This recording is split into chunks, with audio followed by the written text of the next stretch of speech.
határok közt születik minden határ. Hornyák Csaba két keréken él, amerre az út viszont történet kél.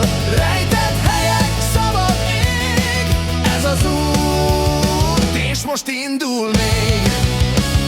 Hornyák Csaba, két keréken az ország. Sziasztok, üdvözlök mindenkit!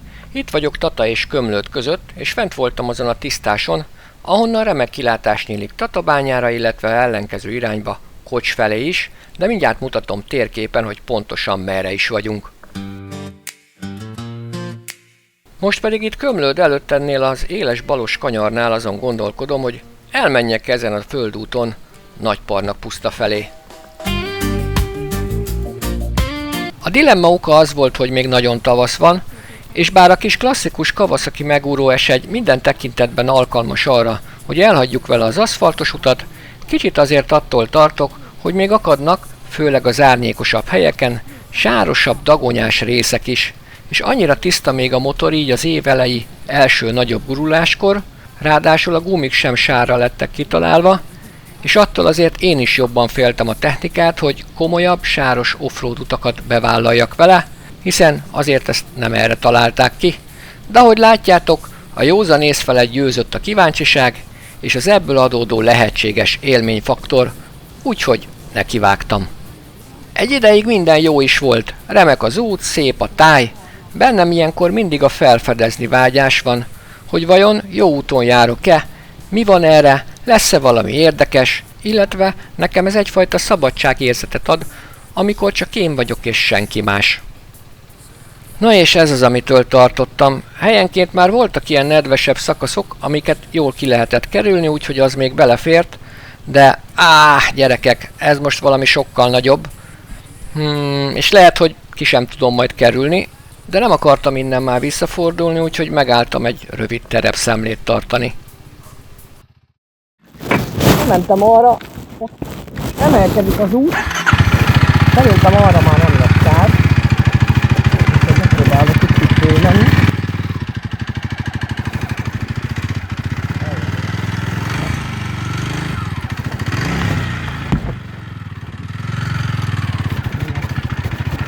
Na, csak sikerült, nem adtuk fel olyan könnyen. Egyébként a videó eleje azért van így utólag narrálva, mert elindítottam ugyan a telefonon a hang rögzítését, de a sisakbeszélőt meg nem kapcsoltam be. Így a motor hangja ugyan rögzítésre került, de az élő hangom nem igazán került a felvételre, csak olyan motyogás hallatszik belőle, amit a kabátzsebemben lévő telefonom a saját mikrofonjával rögzített. Mindennek fejébe pedig a GoPro-t sem hoztam el, így a szokásos nyerekből látszó nézetet is nélkülözni kell, de annyira jól sikerült ez a kis túra, illetve az útvonal mellett számos érdekesség is összegyűlt, ráadásul néhány segítőkész és jóindulatú vidéki emberrel is találkoztam, hogy ezt mindenféleképpen szerettem volna nektek megmutatni. Amúgy a terv az, hogy ha sikerül eljutni Nagyparnak pusztára, akkor onnan aszfaltúton el lehet jutni Kocsra, ahonnan szintén terepen megpróbálok majd eljutni Szákszendre, onnan ismét egy rövid ideig aszfaltúton megyek egészen Gici pusztáig, ahol egy egykori uradalmi kúriát néznék meg, de mivel az ma is magánterületen van, ez még kérdéses. Na innen folytatva az utam, elvileg a pusztában el lehet jutni a Nagyigmánd környékén lévő szélerőművekhez is. Mindehez persze az kell, hogy a Google műholdas térképén kinézett útvonal valóban járható legyen, de pont ez a kaland az egészben, hogy egészen a végéig semmi sem biztos, és adott esetben akár változtatni is kell.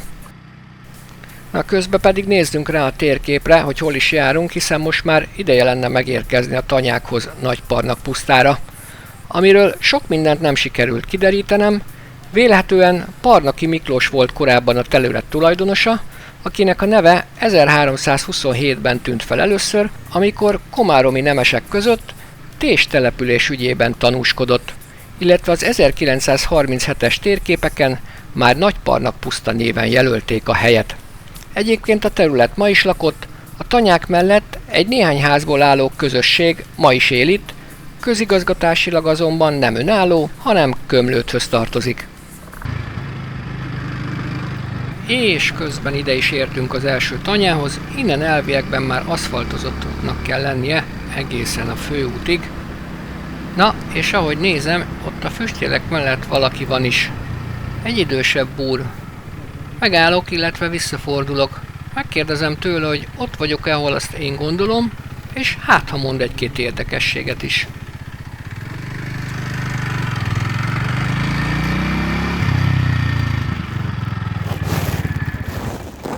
Napot! Ez az út ki fog vinni valami főútra? Vagy valami járható útra? Ki? Mert ezzel a motorral ott Nagybátran bejöttem ott kömlő, ott a Nagykanyarnál. A Nagykanyarnál. Bátor volt. Hát ja. Hoppá, lekötött a lámpát. A következő helyzet, itten elmész erre jobbra. És az az út kivisz, Ott egy az autó, most nézem. ott Jó, ahol, az más. Ó, hát akkor már a végén, jó van. itt jobbra kimész, Aha, és akkor Kocs felé. akkor kimész egész a útnak a kereszteződésig. Az megy Kocsra, meg Dodra. Meg Kocsra akarok. De ha nagyon akarod, jó, ez földút, nem ennyi. Az is bevisz? Ez bevisz Kocsra. Igen, ez földút. Nem ennyi. Nem rosszabb, mint ez? Hát a jóisten tudja, mert nem mentem még rajta végig. Aha. Ez kimegy arra a kocsi útra, és az a Kocs előtt megy tovább. Nem öregszívó, örülök, hogy ezt megúsztam. De nem- Jó volt, kalandos volt, de De nem egy tökéletes jó út. nem az baj, hát aszfalt ha ezen között. eljöttem. Ez egy kis klasszikus gép, nem nagy, 230 több centi, csak nem akartam nagyon összegyúbálni, de év eleje van. Nem kell összefogni, Ja, azért. hanem muszáj. Megyek inkább a rendességben. Mennyi? 250-et? 230 igazán. 230? 230. Nem nagy, de hát így jó. Ja, legalább elbírom. Ja, volt nagyobb, de hát azzal én... Kétszer használod. Hát egy 650-es pénztomon volt, 15 évvel ezelőtt egyszer abba hagytam, mert volt egy balesetem. Hát az 200 kilón felül volt, ez 130 vagy 140 kilón, mind a bicikli, hogy ez így tök jó. Na, Itten kimész, és akkor ott útra lesz, és ott kivisz a aszfaltozott út. Aha. Egyenesen menjék itt, és akkor jobbra kell fordulni Kocsnak. oké. Nagyon szépen köszönöm, minden jót! Nem dübörög vadul, csak érces hangja szól. 230 köbcenti a múltból válaszol. Letörlöm a harmatot a kerek lámpáról.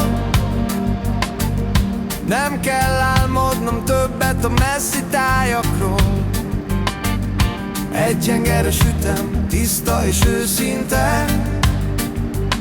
Ma minden dűlő út egy újabb fejezet benne.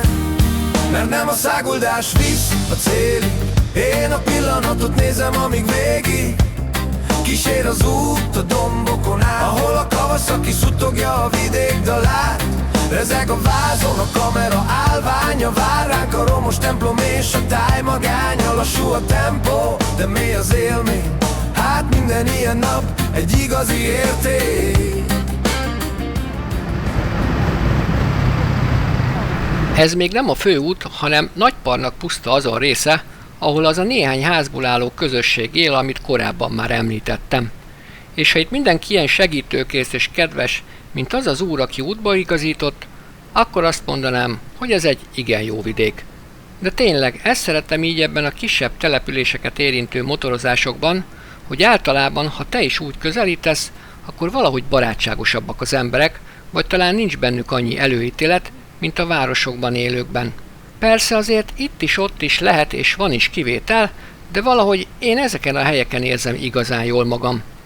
És aki rendszeresen néz, az láthatta már a korábbi videókban is, hogy akárhányszor leszorítottam embereket a faluvilágban, külterületeken, mindig készségesek voltak velem. Soha fel sem merült negatív gondolat, például, hogy mit keresek én itt a motorral, meg miért kérdezősködök, stb. Na, időközben én egy jobbossal kifordultam Kocs felé a főútra, viszont a faluba nem megyünk majd be, hanem előtte még a dombtetőn balra kellene lefordulni az újabb földútra. Hát, majd meglátjuk, hogy ez milyen minőségű lesz.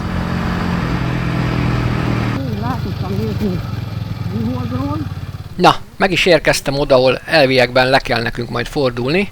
Hát a Google térkép szerint ez kezdetben egy szélesebb földút, ami aztán később egy kicsit beszűkül, hát majd meglátjuk. Most még mutatok egy térképet, hogy hol kell egy balos fordulóval itt lekanyarodnunk. Ezen jól látszik, hogy még mielőtt beérnénk Kocsra, előtte kell letérni a földútra balra. Na, ahogy ti is látjátok, eddig jó, kemény, letaposott kissé murvás földút, úgyhogy irány Szákszend.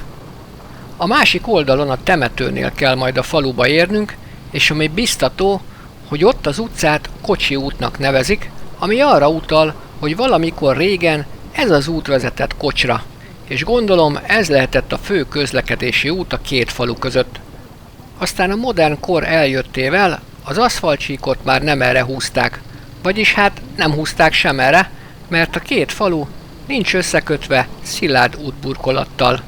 Jó nagyot kell kerülni, ha egyik faluból a másikba akarunk eljutni. Úgyhogy, mivel a főúti célom a régi kúria épülete Szákszent felé van, én megpróbálom ezen a néhai szekérúton megközelíteni a települést. Itt jól látható, hogy már ki van hordva a trágya a termőföldre, és tényleg nagyon sok traktor dolgozik kint a határban. Amit korábban Nagyparnak pusztán láttunk, az is trágyázott, a pótkocsiából ítélve az talán hígtrágyát szórt, de sokat látni, amíg a földet forgatják, csak hát olyan távolságban, amit ezen a nagy látószögű kamerán keresztül sajnos nem érzékeltek, de szabad szemmel amúgy én teljesen jól látom. Ami még érdekes, hogy helyenként ilyen vörös az út, olyan mintha bauxit lenne, de ez annyira meg nem értek.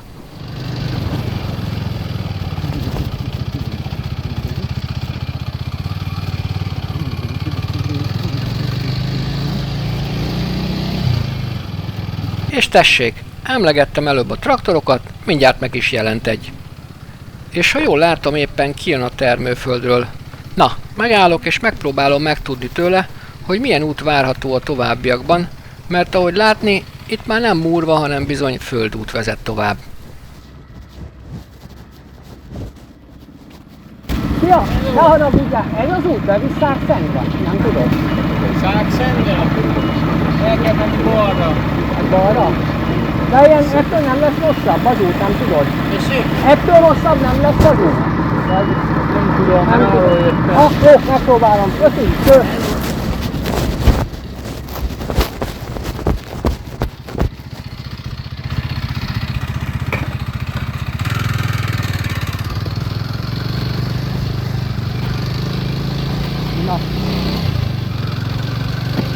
Na, hát okosabbak nem lettünk, mert sajnos ezt az irányt nem ismerte a srác.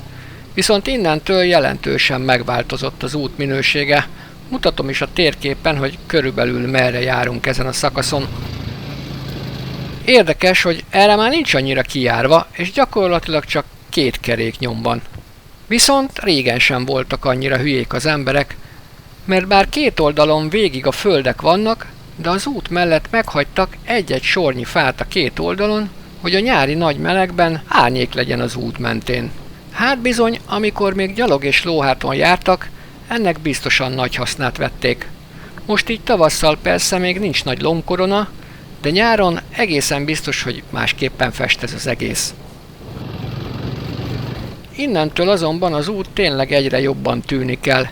Remélem nem az van, hogy valahol el kellett volna kanyarodni, de én úgy néztem, hogy nagyjából ez az egyenes irány az, ami nekünk kell.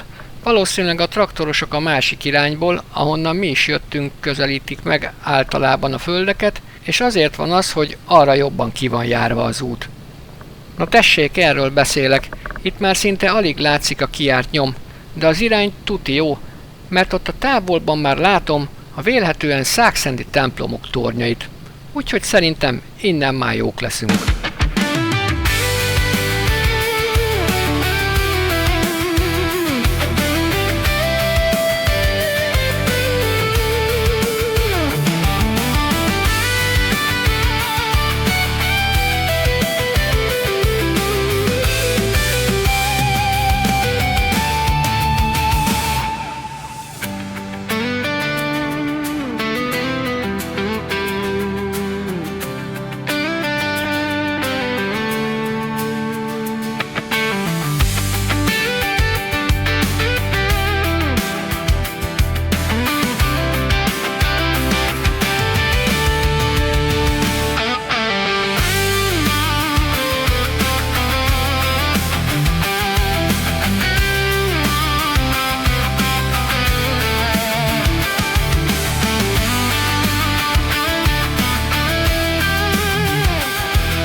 Apró örömök, de sikerült a terv, és itt vagyunk Szákszenden. A templomnál jobbra fordulva az utca végén jutok ki a főútra, ahonnan aszfaltozott úton már meg sem állok a Nagyigmánt határában lévő Gici pusztáig. Szent Mihály pusztai iskolasor olvasható a táblán, úgyhogy akkor itt befordulok jobbra.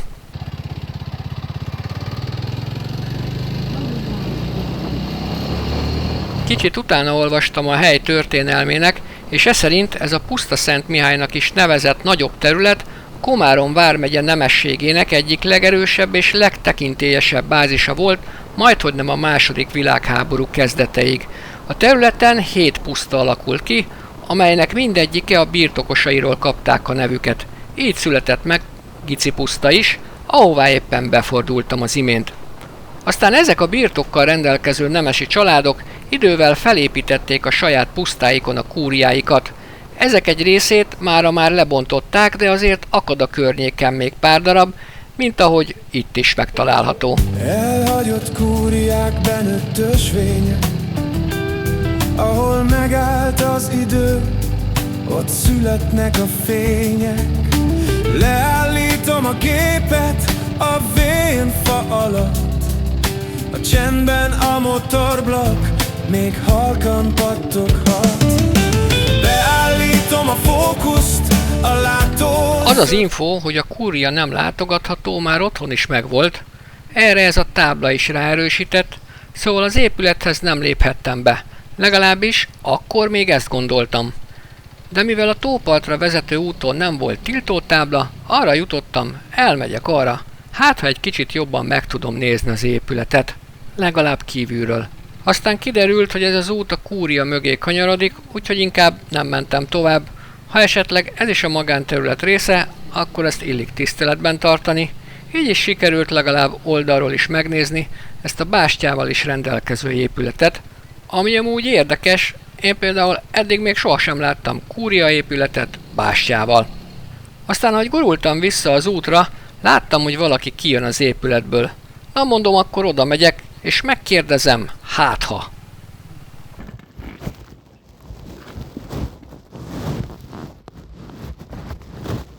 Jó napot! Nem lehet bemenni megnézni? Nem be az épületbe, csak így kívülről. De nem azért mondom, hogy oda gondolom, hogy nem, csak úgy. Kívülről meg lehet nézni, csak annyi, hogy a kastély két túloldalán van próba gödör, hogy arra figyeljen oda. Ja, hát csak... Látszik, mert ki van géppelet kimorva. Ja, csak így. Fel lesz újítva? Igen, igen. Ah. Mert térképpen láttam, hogy a üdvözlöm, Hornyák Csaba. Térképen... Kívülről nyugodtan körbe sétálhatja, vagy körbenézheti, de jó, igazából persze. belül... De gondolom amúgy is, ha akkor még le van tukkanban, gondolom én, vagy nem?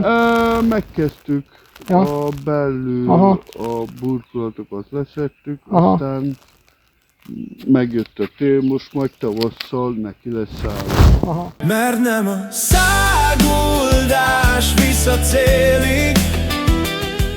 Így történt, hogy végül teljesen legálisan körbe tudtam járni a kúria épületét, sőt, az úrral, aki végig kísért, ő egyébként az épület gondnoka, egy nagyon jót beszélgettünk. Az épületről is, amiről mindjárt beszélni is fogok, valamint a vidéki és városi élet dolgairól. Egy bő 3/4 órát elidőztem itt, aminek tényleg minden percét élveztem. Ráadásul videózni is engedett, csak le kellett tennem a nagyesküt, hogy nem valamelyik sajtóorgánumtól vagyok. Szóval ő is nagyon rendes volt velem. A kúriától aztán a Nagyigmánt határában lévő szélerőművek felé terveztem tovább menni, amelyek innen a Gici pusztáról is jól látszódnak. És amíg odaérünk, addig elmondom a kúriához kapcsolódó érdekességeket is.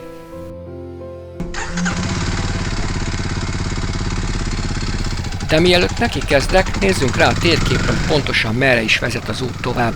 Nem bonyolult, tovább a betonúton a pusztába, ami aztán földútban, majd egy murvás szakaszban folytatódik. De mivel a turbinalapátok már messziről látszódnak, igazából el sem lehet téveszteni. És akkor most vissza a történelemhez. Az imént látott kúria elődjét Gici János halála után a felesége emeltette 1855 körül. Az akkori épület mindössze 3 szobával rendelkezett, és leginkább csak nyaranta használták. A ma látható formáját 1867-ben nyerte el Gici Pál és Elemér jóvoltából. A II. Világháború idején Gici Elemér eltűnt, a birtokot ekkor Gici István örökölte, és végül az államosításkor 1949 és 50 körül tőle vették el. Az épület ezután a Nagyigmándi Termelőszövetkezet kezelésébe került, és ekkor kisméretű szolgálati lakásokat alakítottak ki benne. Később a Komáromi Mezőgazdasági Kombináté lett a kúria, akik 1985-ben teljesen felújították, azonban ez a helyreállítás nem az eredeti állapotoknak megfelelően történt. A rendszerváltást követően magántulajdonba került a kúria, és azóta már többször is gazdát cserélt. Gici puszta és az itt található kúria jelenleg Nagyigmánthoz tartozik, egykor azonban a mára már elpusztult Szent Mihály faluhoz, majd Szent Mihály pusztához tartozott. További érdekesség, hogy 1896-ban az országos millennium ünnepség alkalmából a helyi birtokosok, a Bódai, a Gici, a Milkovics és a Tajli családok tagjai egy-egy fát ültettek a 7 vezér, valamint Árpád fejedelem emlékére, és az Árpádot jelképező fa gyökerei közé egy palackba rejtett üzenetet helyeztek el, melyben arra kérték a megtalálóját, hogy ültessen a helyére új fákat, és ezt az írást tegye ismét a fatöve alá. Hogy merre van ez a 7 fa, vagy egyáltalán fellelhető-e még valahol, az sajnos nem sikerült kiderítenem, de ha erről van valakinek valamilyen információja, akkor azt kérem ossza meg velem, én például szívesen felkeresném ezt a helyet is.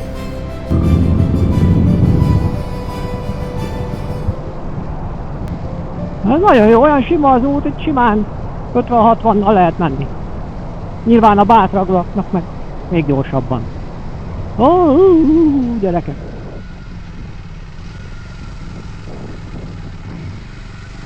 Jó van, ki lehet kerülni. Na, hát itt vagyunk. Wow!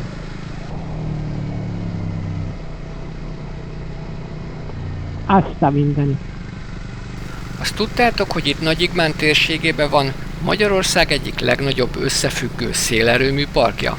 Az első 25 torony 2009 elején készült el, amit a 2010-es kereskedelmi üzem indításáig még 37 darab követett. Na, itt csinálunk egy jó képet. Mociról. Nos, itt ér véget ez a videó, és bízom benne, hogy az élő hang hiányából adódó probléma ellenére azért így is tetszett ez a tartalom. A motorozás élménye így talán kevésbé jött át, azonban ezt ellensúlyozva igyekeztem sok érdekességet elmondani az út során felkeresett helyszínekről. Úgyhogy ha tetszett, kérlek nyomj egy lájkot, oszd meg a közösségi oldalakon, hadd lássa más is, és ha nem vagy feliratkozva a csatornára, akkor itt az alkalom, hogy ezen is változtass. Én most elköszönök, kigurulok Kocs felé a főútra, és a lemenő nap fényében végig aszfalton gurulok majd hazáig, Tatabányára. Sziasztok!